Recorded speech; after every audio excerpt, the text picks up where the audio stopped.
La fisioterapia es una profesión que tiene como objeto de estudio la ciencia del movimiento humano que comprende la anatomía, fisiología, neurología, biomecánica, patología y psicología.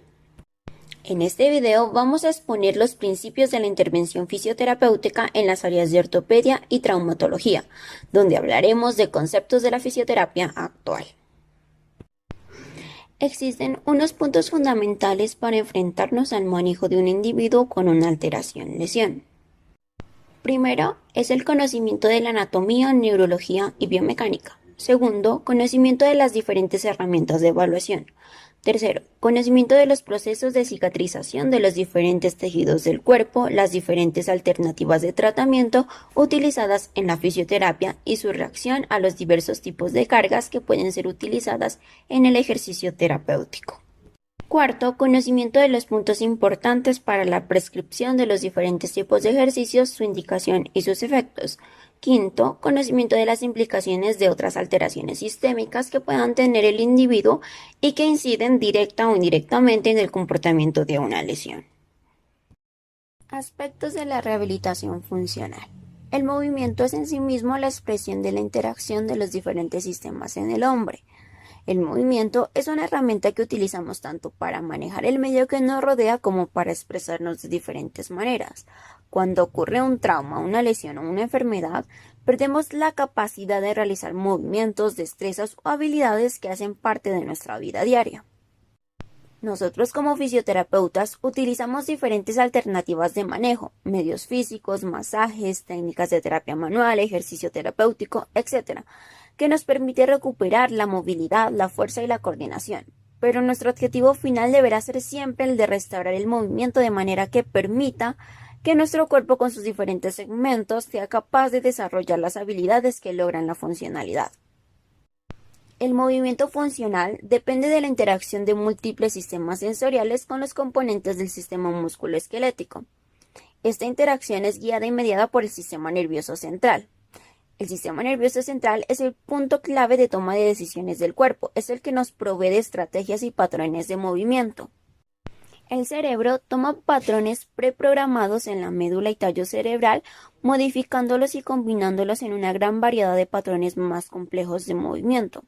Cada actividad está sujeta a modificaciones y ajustes continuamente por medio de la retroalimentación aferente que viene de músculos, tendones y articulaciones. Todas las manifestaciones que acompañan una lesión como inflamación, dolor, daño de tejidos, interfieren directamente con el funcionamiento del sistema nervioso periférico, lo que lleva a que esa información que se transmite al sistema nervioso central sea inadecuada, produciendo entonces consecuentemente patrones alterados de movimiento. Por esto es que el intercambio correcto de información entre estos sistemas es ahora el objetivo de trabajo e investigación de la fisioterapia, y la forma de intervención en las lesiones debe ser realizada de manera que facilite este intercambio de información. Toma de decisiones en fisioterapia, evaluación y análisis. La toma de decisiones comprenden unos pasos que le permiten al fisioterapeuta crear un plan de manejo compatible con las necesidades y objetivos del paciente. Esos pasos incluyen, primero, examen del paciente; segundo, evaluación de la información recogida e identificación de los problemas; tercero, determinación del diagnóstico fisioterapéutico. El diagnóstico fisioterapéutico no debe entrar en competencia con el diagnóstico médico. El diagnóstico fisioterapéutico es un proceso de análisis de las deficiencias y discapacidades observadas y estudiadas. Es un proceso de evaluación del pronóstico funcional cuyas deducciones permiten: 1. Establecer un programa de tratamiento en función de las necesidades observadas, y 2. Escoger un programa de fisioterapia a realizar. 4. Determinación del pronóstico y plan de manejo. Quinto, implementación del plan de manejo. Sexto, reevaluación del paciente y evaluación de resultados. Dentro de las diferentes pruebas de evaluación que utilizamos en nuestra práctica, además de la entrevista e historia del paciente, están las pruebas de evaluación musculoesquelética, que contienen la observación e inspección, palpación, características antropométricas, rango de movimiento, movimientos de juego articular, pruebas de desempeño muscular y pruebas específicas. En cuanto a la evaluación sensorial se encuentra la sensibilidad superficial, sensibilidad profunda y sensaciones corticales combinadas. Y en la evaluación de la función sensoromotora se encuentra el control neuromuscular. Efectos de las diferentes modalidades terapéuticas utilizadas en fisioterapia. Frío terapéutico o crioterapia. Su aplicación tiene diferentes respuestas fisiológicas. Su función es la disminución de la temperatura, del metabolismo celular, del dolor, aumento de la rigidez del tejido, aumento o disminución de los efectos inflamatorios y de los efectos circulatorios. Algunos estudios han demostrado que la crioterapia en la inflamación puede mitigar, activar o hasta impedir el proceso en diferentes situaciones. El hielo puede estimular la inflamación inducida por prostaglandinas e inhibir. La inflamación que se piensa es similar a la inducida por trauma. Se sugiere que si el efecto vasoconstrictor es el que se busca, no se aplique más de 5 a 7 minutos, y si se busca el efecto vasodilatador, no más de 20 minutos. En cuanto a su aplicación sobre heridas abiertas, se ha demostrado que durante la segunda y tercera semana del proceso de cicatrización, este produce una disminución de la fuerza tensil en la herida. Calor terapéutico. Se divide en dos clases, en superficial y en profundo. En cuanto al calor superficial, dados por los paquetes calientes, el tanque de remolino, los baños de parafina y de contraste, tienen una serie de efectos fisiológicos como el aumento leve y de corta duración de la temperatura de los tejidos. Otros efectos conocidos del calor superficial son el alivio del dolor y el espasmo muscular, así como se reporta con el frío. Un punto importante a tener en cuenta dentro de los efectos del calor es el aumento del metabolismo celular o reacciones químicas celulares secundarias al aumento de la temperatura, lo que hace que la demanda de oxígeno y nutrientes sea mayor en esas células. Y si esa demanda no es satisfecha por la presencia de una buena red capilar, las células mueren. Es por esto que el uso del calor está contraindicado directamente en zonas donde no existe una buena suplencia sanguínea. Dentro de las modalidades de calor profundo, la más comúnmente utilizada es el ultrasonido, producido por aparatos especiales que convierten la energía eléctrica en energía mecánica ultrasónica. El ultrasonido produce dos efectos importantes en los tejidos. El primero es el efecto mecánico de vibración profunda o masaje profundo de los tejidos, y el segundo es el efecto térmico producido por esa vibración molecular. El ultrasonido es atenuado por algunos tejidos y reflejado por el hueso. Por lo tanto, tejidos cerca de los huesos pueden recibir cantidades mayores de ultrasonido del 30% o más. Estas ondas sonoras de alta frecuencia, que van de 0.8 a 3 MHz, son utilizadas dependiendo del espesor del tejido a tratar. A mayor frecuencia de la onda, menor profundidad de penetración, y a menor frecuencia, mayor profundidad de penetración. Dentro del ultrasonido existen las modalidades pulsátil, cuando no se quiere el efecto térmico, y continuo, cuando se quiere el efecto térmico y mecánico. Como el ultrasonido produce un aumento en el flujo sanguíneo local y en su actividad enzimática, no debe ser colocado en tejidos edematizados o isquémicos. Tampoco debe ser utilizado en el abdomen o columna lumbar de mujeres embarazadas por el riesgo de aumentar la temperatura en el feto, y por sus efectos vibracionales no debe ser utilizado en los núcleos de crecimiento en los niños o en posquirúrgicos en los cuales el movimiento de las moléculas adyacentes pueda retardar o dañar el proceso de cicatrización. Electroestimulación. El uso de los diferentes tipos de corrientes es ampliamente utilizado en nuestro medio, ya sea para mantener o ganar fuerza muscular, mantener el trofismo del músculo, para aliviar el dolor, disminuir la inflamación, aplicar medicamentos de manera transcutánea y para ayudar en la cicatrización de heridas crónicas o en la no unión de fracturas. Sin embargo, a pesar de todas estas indicaciones, no son conocidos a fondo los mecanismos por los cuales se producen sus efectos. Las formas de estimulación eléctrica más utilizadas son 1. Estimuladores pulsátiles de bajo voltaje para dolor, reeducación muscular o fortalecimiento. 2.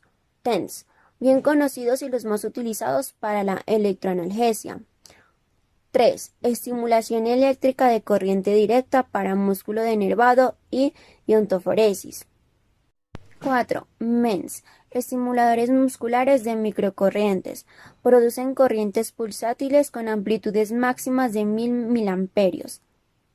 Sus creadores proponen su uso para control de dolor, edema y cicatrización de heridas, pero su forma de acción, efectos y resultados continúan en investigación al igual que los anteriores. Biofeedback. Las unidades electromiográficas de biofeedback son las más utilizadas en el proceso de rehabilitación, pues miden la cantidad de actividad eléctrica en el músculo a través de electrodos de superficie.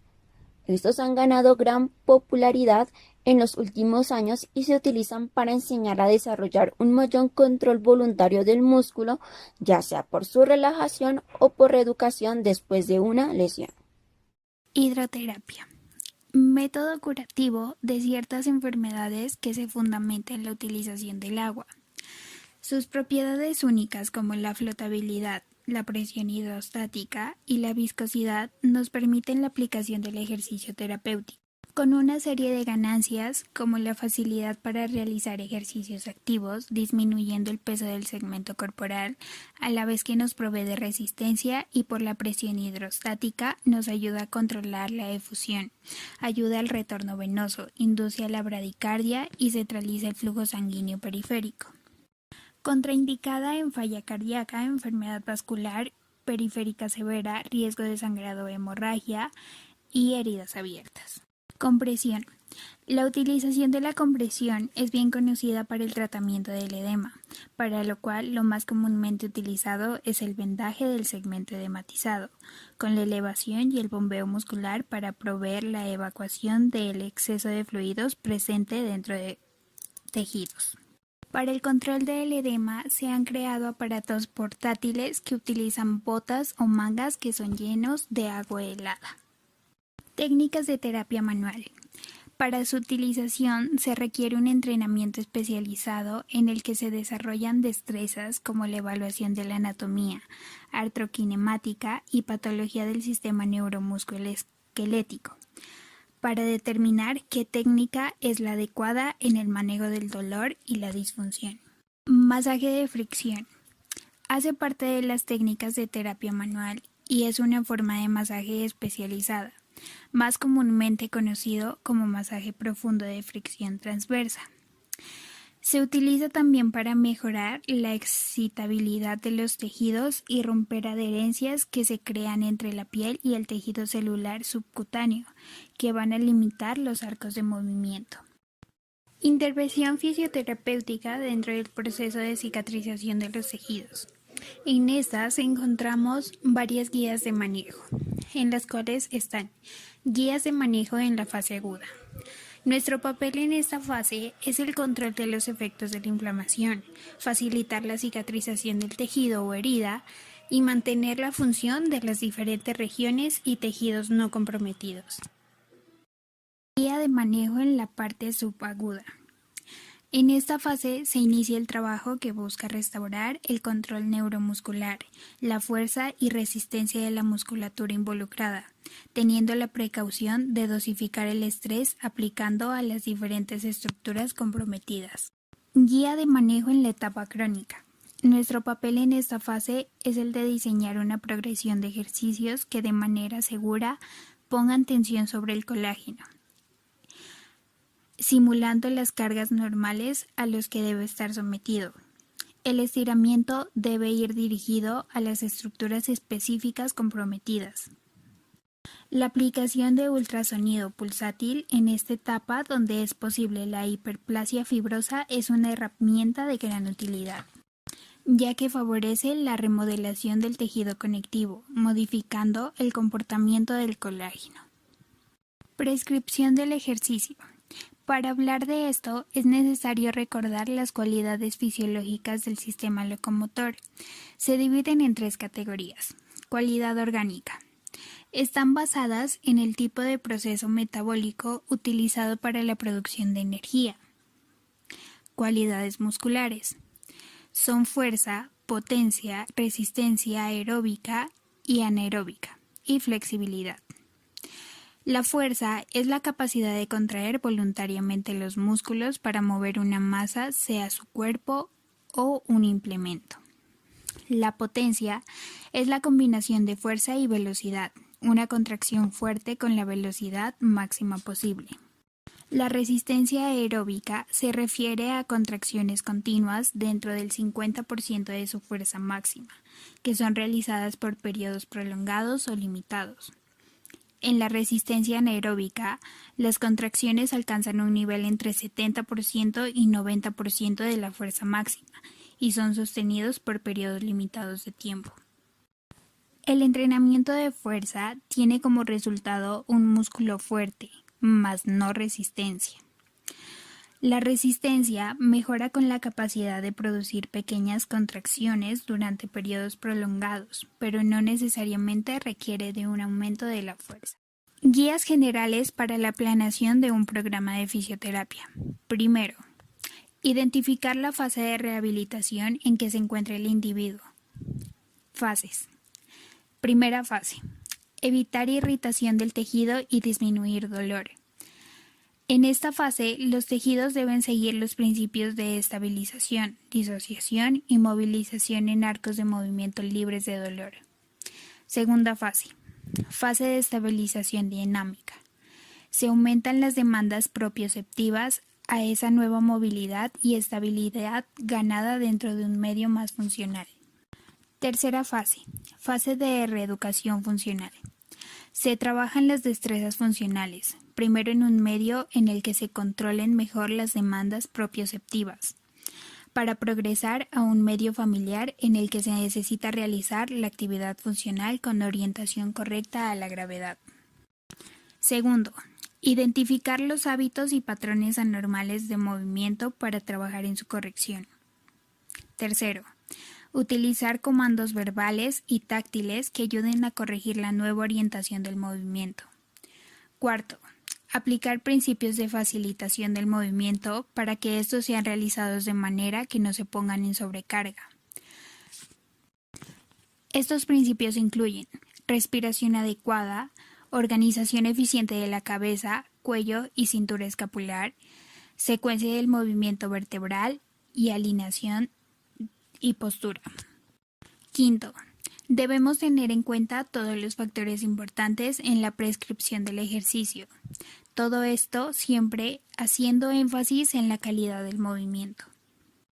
Estos conceptos enfatizan más lo que hoy en día es el manejo fisioterapéutico, un manejo integral y no aislado de una lesión o alteración de cualquier tipo, donde siempre nuestro objetivo será el de restaurar la función.